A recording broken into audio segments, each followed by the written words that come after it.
Oi, eu sou o Bruno Trajano e hoje eu vim trazer um vídeo de livros de 2017.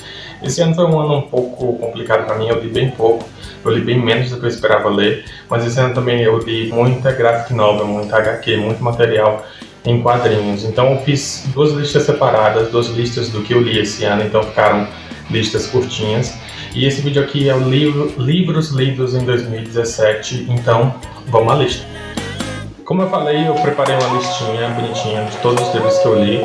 Eu fui recapitulando direitinho, até porque esse ano eu acabei colocando as minhas leituras no Scooby um pouco mais tarde. Então, nem todos eu consegui colocar direitinho, eu fui atualizar a minha lista de leitura agora, nos últimos meses. Mas como eu estava falando, eu fiz essa lista de leitura de todos os livros que eu li. Alguns eu li em versão digital, então não tenho uma versão física aqui, mas os que eu tenho eu estou aqui com eles para mostrar. Então vamos começar pelos livros que eu li lá no comecinho do ano. Esse que eu nem lembrava é o Por Favor Ignore Vera Dietz, que é da autora A.S. King. Isso foi lançado pela editora Novo Século. Ele é um livro que é meio que uma trama adolescente, digamos assim. Os personagens principais são adolescentes, é um livro young adult. E a Vera, ela é uma garota que ela está finalizando o ensino médio, né, o que a gente conhece como ensino médio.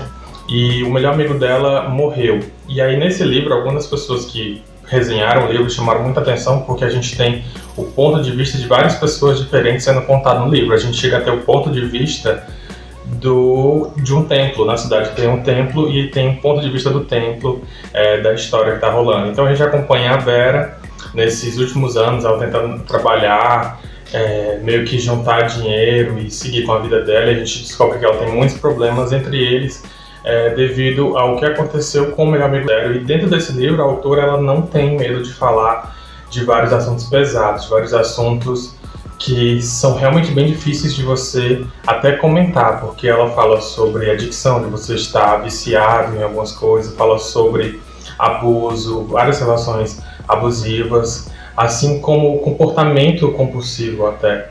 Então são assuntos bem pesados, numa trama que faz sentido, a narrativa é até boa. Eu dei apenas nota 3 pro livro.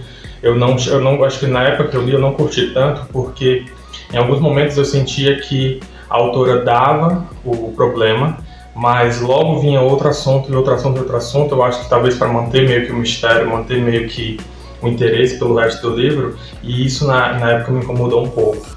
Eu não sei, talvez eu tivesse que reler de novo para ver se eu mudaria essa minha nota, mas a nota do livro no Scooby é uma nota boa. Eu vou deixar aí a média para você dar uma olhada e, enfim, tirar suas conclusões. Se você que está a fim de ler, por favor, ignore Vera Dietz, da A.S. King. Outro livro que eu li lá no comecinho do ano e que eu fiquei muito feliz de ter lido foi As Provações de Apolo, o Oráculo Oculto. Eu tinha começado a ler no final do ano passado, e continuei a ler esse ano e terminei lá no comecinho do ano. Eu fiquei mega feliz, eu acho que essa é uma nova abordagem que o Rick Riordan está dando para o universo dele, porque ao mesmo tempo que ele está criando novas coisas com o Magnus Chase, né, que é a nova saga de mitologia nórdica dele, que está sendo uma trilogia, eu espero que seja uma saga, espero que ele continue trabalhando nesse universo, ele também está dando uma outra abordagem para o universo que ele já estabeleceu, que foi o universo de Percy Jackson e os Heróis do Olimpo. Então agora a gente tem o Apolo sendo transformado em humano, e um garoto, é o Lester Papadopoulos, eu esqueci o nome, eu vou deixar aí pra você ver. E, enfim, ele é transformado nesse garoto, então você tem toda essa brincadeira do Deus, que é super arrogante, super egocêntrico, transformado num adolescente espinhento, feio, meio gordinho. Acho que ele não chega a ser gordinho, ele chega a ter uma gordurinha, o que incomoda muito o Apolo. Então a gente tem toda essa brincadeira do Deus transformado em humano, imortal, e ele precisa realizar alguns trabalhos, né, algumas provações para voltar então a ser Deus. E no meio de tudo isso você encontra uma grande trama envolvendo todo esse universo de mitologia grega e agora romana que o Rick Riordan criou. Enfim, é um livro que é muito bom. Como eu falei, foi lançado do Rick Riordan, foi lançado pela Intrínseca. Foi lançado ano passado, se eu não me engano, A Provação de Apolo, o Oráculo Oculto. Eu dei nota 4,5 na época. E, cara, eu acho que vale muito a pena. Eu acho que esse é um livro muito interessante. E se você está precisando ler alguma coisinha que vai te animar, vale muito a pena, sério. Às vezes, em cada começo de capítulo, tem um haikai do Apolo. E é bom demais. Outro livro que eu li, ainda ali chegando na metade do ano, que eu achei muito bacana, foi o Eleanor Park. Eleanor Park, que foi esse livro da Rainbow Rowell, espero que eu estou falando certo, se não, enfim, acontece. Lenoir Park, esse é um livro que também entra na ideia de Young Adult, são dois adolescentes, eles são, acho que nem chega a ser Young Adult, chega, eles são dois adolescentes que estão mais uma vez no ensino médio, que é o high school americano, né, e o livro foi lançado pela editora Novo Século, Rainbow Rowell, a autora. Na época eu dei nota 3, eu acho que eu adorei o livro pelas referências, tudo que ele consegue fazer.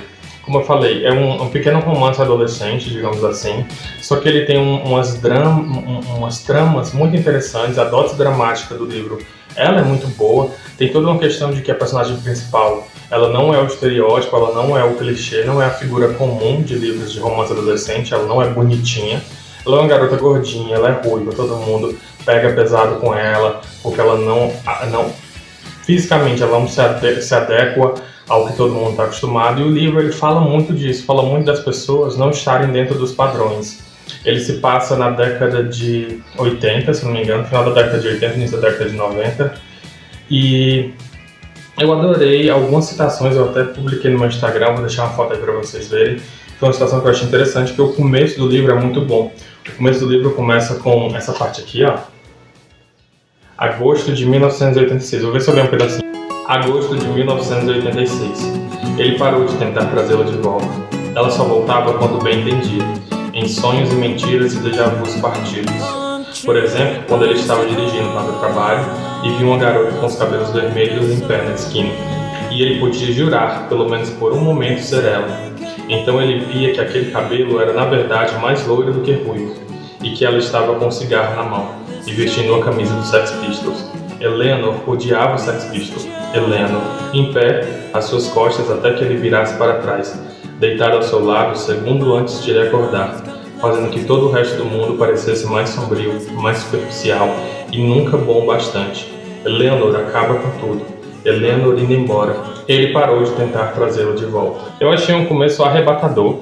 Eu acho muito interessante. Quando eu vi isso aqui, me deu uma vontade de saber para onde a história ia levar. Infelizmente, como eu falei, eu me decepcionei um pouco em algumas partes, mas eu consegui me divertir muito com a leitura. Eu acho que, talvez se fizer uma resenha mais trabalhada dele, eu faça um vídeo depois, mas eu fiz um texto falando sobre o livro, sobre a minha leitura na época, sobre algumas impressões, que foi até meio que perguntando se eu indicaria o livro ou não, mas dando muito valor ao que foi, enfim, debatido no livro, ao que foi falado, né? Como eu falei, fala muito de bullying, fala muito sobre aceitação, fala muito sobre estereótipos de pessoas, e tem esse lance do romance adolescente e toda uma trama, né, da juventude. Mais uma vez, Lenoir Park, eu dei nota 3. Acompanhe aí o post que eu fiz lá no meu blog para você, enfim, ficar mais inteirado do que eu achei do livro. Outro livro que veio logo na sequência lá do meio do ano que eu li foi esse aqui, ó, Janelas e Tempo, do Teruko Oda. Ele é um livro de poemas, um livro de haikais, na verdade. Logo no comecinho ele dá toda uma explicação sobre a questão do haikai, a questão de como é feito, a questão de como é feito aqui no Ocidente, e o objetivo, porque existem algumas ramificações. Ele fala um pouco sobre como se fosse um novo estilo de haikai, e como é feito, e eu adorei o livro, feito por... é nacional, no caso, e tem muitas coisas interessantes. Eu estava numa vibe bem de querer voltar a aprender mais sobre poesia, voltar a aprender novos estilos.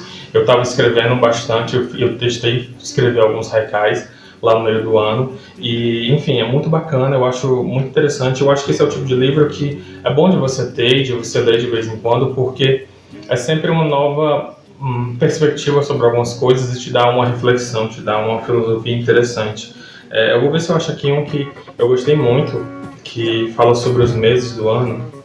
Achei, são os meses. Como eu falei, os haikais eles tendem a se compor de 3 versos apenas.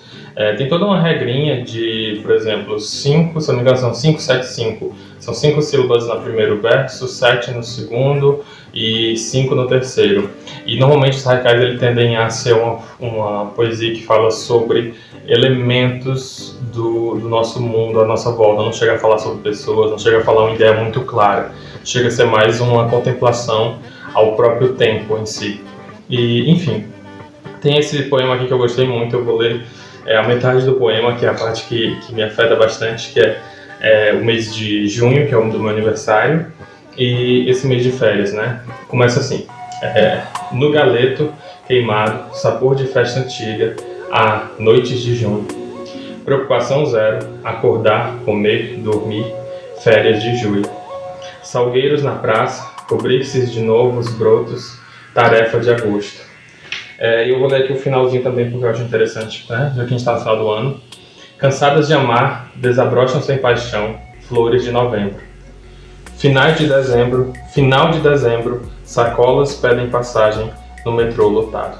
Então eu acho que é um livro muito bacana, Janelas e Tempo. Tem muitas ilustrações interessantes, remonta muito a esse esquema de contemplação oriental também. Tem muita arte bacana.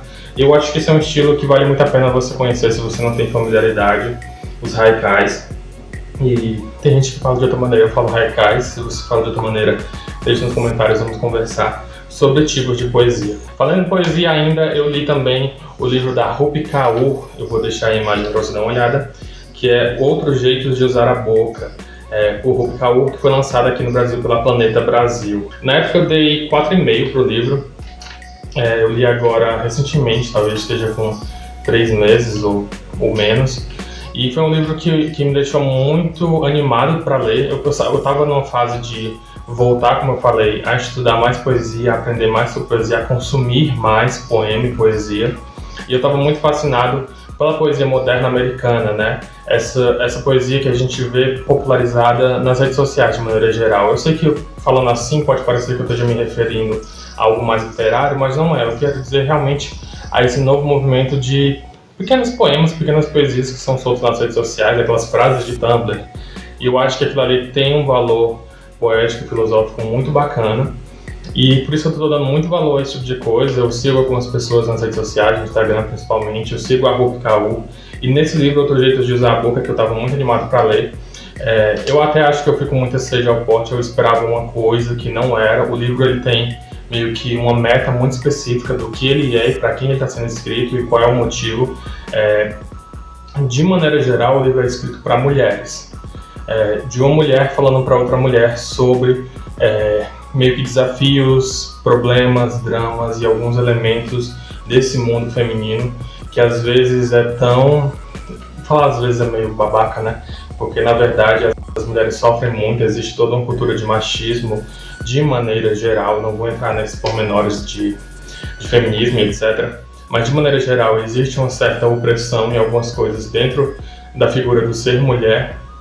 E muitos poemas da Rupi Kaur falam sobre isso. O livro ele é todo estruturado no esquema de falar, por exemplo, são 3 ou 4 blocos, se não me engano, onde cada um vai falar sobre elementos específicos. Então, por exemplo, tem o amor, aí vem a dor, a cura, a aceitação. Então é como se fosse, eu tô falando assim, é só pelo que eu me lembro, que eu não lembro de tudo, mas meio que como se ela construísse blocos, onde ela vai escrever alguns poemas dentro desses blocos, e eles estão muito relacionados a fases da vida, talvez. E, enfim, como eu falei, alguns poemas têm muito a ver com, talvez que só soem de maneira mais concreta, só soem de maneira mais interessante para mulheres, mas eu consegui aproveitar bastante. Eu acho que tem outros poemas que são mais universais, que têm uma dose bem bacana de humor. Eu acho que o poema, quando ele é traduzido, ele talvez perca um pouco da sua intensidade. Então, intensidade no caso de métrica, no caso de palavras, do som das palavras, porque como ela escreve, ela é americana ou é canadense? Enfim, ela escreve e a gente traduz aqui no Brasil, então ela escreve na língua inglesa e a gente traduz aqui para o português, então existe uma outra maneira de se abordar, e aí no caso a ideia por trás dos versos tem que ser muito mais poderosa do que a própria métrica, do que as próprias palavras escolhidas no original. Eu tentei imaginar alguns poemas como ficariam no original em inglês, e eu não vou dizer que fica melhor, mas eu vou dizer que talvez algumas palavras façam mais sentido, talvez. Enfim, esse não é um vídeo para resenhar o livro, é mais para comentar das minhas leituras. Como eu falei, para esse livro eu dei nota 4,5, eu acho que vale muito a pena. Quem acompanhou as Cunhas Finais lá no Twitter viu que eu postei algumas coisas da Rupi Kaur, e eu vou deixar também aqui algumas imagens para você conferir do que eu estou falando. E eu acho que é um livro que vale a pena, só não vai com muita sede ao pote, porque, como eu falei, esses livros mais de você ler, meio que esporadicamente, de você ter é muito bom, você ler numa sentada só talvez seja bacana também, mas é bom de você ter e estar sempre voltando a ele para lembrar de uma ideia ou outra. Continuando nessas leituras de 2017, outro livro que eu fiquei muito feliz de ter lido esse ano foi A Cidade, de Maílson Furtado. Esse é um livro independente, foi lançado pelo meu amigo Maílson Furtado, e ele, na época, me deu o livro, me convidou para fazer o lançamento que teve aqui na cidade e tudo. Ele me convidou para ir ao lançamento, no caso. E eu cheguei a fazer uma resenha, meio que falando um pouquinho, sem spoiler nem nada, até porque eu vou explicar já, eu fiz uma resenha, vou deixar o link aqui para você dar uma olhada, onde eu falava sobre a cidade. E a cidade, ele é um poema apenas, que é um grande poema meio que contando sobre a cidade. Aqui na nossa cidade, que é de Varjota e tudo, ela é uma cidade de interior e tudo, e querendo ou não, eu acho que toda cidade tem muito a sua personalidade, tem muito a sua cara, que se você mora lá um tempo, seja poucos anos ou a vida inteira, você vai conseguir notar que algumas características da sua cidade. E eu falei, quando eu escrevi sobre isso, que às vezes eu sentia que era como se essa entidade, que é a cidade, criasse a sua personificação, ficasse antropomorfizada, estou falando tudo errado, mas você vai entender, e contasse a sua própria história. Então a gente tem aqui nesse livro, tanto que é bacana que ele fala a cidade, que é quase um apóstrofe, né, que é um canto à cidade, mas ao mesmo tempo é também isso tudo aqui é a cidade, que é a maneira como a cidade é, como as pessoas se comportam na cidade e como tudo existe. Eu acho muito bacana. Todo o projeto gráfico desse livro é maravilhoso. Ele divide o livro em presente, pretérito, pretérito mais que perfeito, futuro do perfeito, do futuro do pretérito e enfim, são 4 volumes, né, do poema, e tem alguns extras falando, por exemplo, a cidade pelos arquivos dos pés, por Décio Brauna, que é outro autor conhecido aqui da região, e ele fez, no caso, um pós-fácil do livro. E, como eu falei, o projeto gráfico todo do livro, ele é todo nesse tom de vermelho, e aí tem todo um esquema de ilustrações, de algumas fotos. Eu vou deixar aí, no caso, eu já deixei a resenha que eu falei do livro, e eu acho que na matéria de poema, de poesia de maneira geral, esse é um livro perfeito, é um livro muito bacana, ele é muito intenso, e ele é uma jornada muito bacana de você, enfim, entrar, de você realmente adentrar. E como eu falei na minha resenha, eu acho que se apenas vai, você pega e você vai, como eu falei, como é falando da cidade daqui, talvez você ache que, não, poxa, não vou entender, não vou conhecer. Mas, ao mesmo tempo, são características muito comuns a várias cidades. E vou deixar todos os links aí na descrição para você, enfim, encontrar mais sobre esse livro. Por hoje, o mais ou menos importante, Olhos Amarelos. Olhos Amarelos, que é o livro do Otávio, também é meu amigo, ele lançou de maneira independente também. Isso aqui é uma fantasia e, ao mesmo tempo, distopia, e ao mesmo tempo um universo diferente, e é muito bacana essa história. Eu já falei sobre Olhos Amarelos, tem todo um episódio que, como eu falei, eu faço rádio também, então tem todo um programa que eu deixei gravado, tem lá uma meia horinha de papo falando sobre Olhos Amarelos e sobre, acho que o Wattpad também, porque ele lançou primeiro no Wattpad a história. Enfim, eu acho muito bacana. Eu ainda não terminei de ler, na verdade, eu tô no finalzinho, tô pegando essas 2 semanas aí do final do ano para ver se eu termino finalmente a leitura. Mas eu já tinha lido antes boa parte do livro, porque eu lia no Wattpad, acompanhava no blog dele, e também fui leitor beta, só que eu não cheguei a concluir todo o livro, né? Como eu falei, foi um ano complicado para mim, mas eu fiquei muito feliz. Eu faço a apresentação do livro, talvez eu seja suspeito para falar por causa disso, mas enfim, eu acho que vale a pena se você deixar uma chance. Ele tenta fazer uma experiência bem diferente de narração, onde você está junto com o narrador, visualizando toda a história que aconteceu. O narrador, ele é uma espécie de eterno, de um ser que sempre existiu e sempre vai existir, e ele tem essa fascinação por essa história, e ele decide te convidar para ir assistir essa história se desenrolando, que é a história dos povos que nascem nessa terra, que é meio que nosso mundo que acabou e está renascendo. Então eu acho muito interessante. Olhos Amarelos é o início de uma saga que vai vir, uma saga muito bacana, saga de Imperiter. E enfim, fica a dica, todos os links na descrição para você dar uma olhada e conferir mais sobre Olhos Amarelos. Bom, eu acho que foi isso de maneira geral. Eu li pouquinhos livros esse ano, eu li pouquinho. Eu li também graphic novels, como eu falei, eu li bastante HQ, então eu vou tentar deixar aí fazer um próximo vídeo, na verdade. E, enfim, deixa pra você conferir também o que eu li em graphic novels. E eu também, como eu falei, eu estava me interessando muito por poesia, então eu li muita coisa de maneira indireta. Então fui atrás de muitas páginas no Instagram, muitos perfis. Eu também procurei ler coisas esporádicas, por exemplo, muitas obras de Drummond aleatórias, pesquisar obras na internet. Eu li também um pouco de Fernando Pessoa. Então, como eu falei, não foram livros completos, mas foram obras específicas, então eu não coloquei aqui na lista. Mas esses foram os livros que eu li, os meus livros de 2017. Se você curtiu, por favor, deixe o seu joinha, não se esqueça de se inscrever no canal. E, por favor, comenta, me diz o que você achou dos livros que eu li, se você já leu, se você não leu, se você ficou com vontade de conhecer. E vamos conversar, não esqueça de deixar o seu comentário. Muito obrigado pela tua companhia e até semana que vem. Tchau!